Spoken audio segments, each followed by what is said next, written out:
السلام علیکم ورحمۃ اللہ وبرکاتہ۔ محترم ناظرین، اللہ تعالیٰ اپنے بندوں کو دنیا میں سدھرنے کا ایک موقع ضرور دیتے ہیں، لیکن اللہ تعالیٰ جس انسان کے کانوں اور آنکھوں پر غفلت کی مہر لگا دیتے ہیں، آخر وہ انسان کیسے سدھر سکتا ہے؟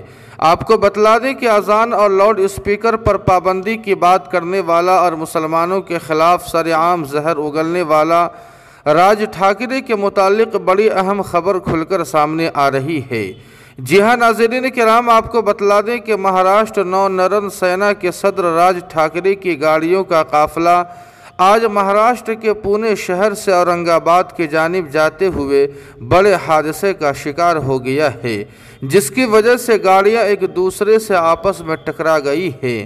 آپ کو بتلا دیں کہ اس حادثے میں 10 گاڑیوں کو نقصان پہنچا ہے، جبکہ کوئی بھی زخمی نہیں ہوا ہے۔ تفصیلات کے مطابق مراٹھی اداکار کیدار شنڈے اور انکت چودھری جو قافلے میں شامل تھے، ان کی گاڑی کی بونٹ کو بھی نقصان پہنچا ہے۔ آپ کو بتلا دیں کہ آج راج ٹھاکرے اذان کے خلاف مہاراشٹر کے ثقافتی شہر اورنگ آباد میں ایک جمع غفیر سے خطاب کرنے کے لیے جا رہے تھے، تو اس طرح سے ان کے ساتھ یہ حادثہ پیش آیا ہے۔ ناظرین کرام، عقل مند انسان اس حادثے سے سبق حاصل کر سکتا ہے کہ اللہ تعالیٰ سدھرنے کا موقع دنیا میں ضرور عطا فرماتے ہیں اور مہلت دیتے ہیں۔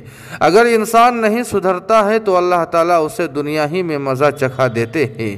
الغرض ناظرین، اس خبر کے متعلق آپ کی کیا رائے ہے؟ کمنٹ کر کے ہمیں ضرور بتائیں۔ ویڈیو کو لائک اور شیئر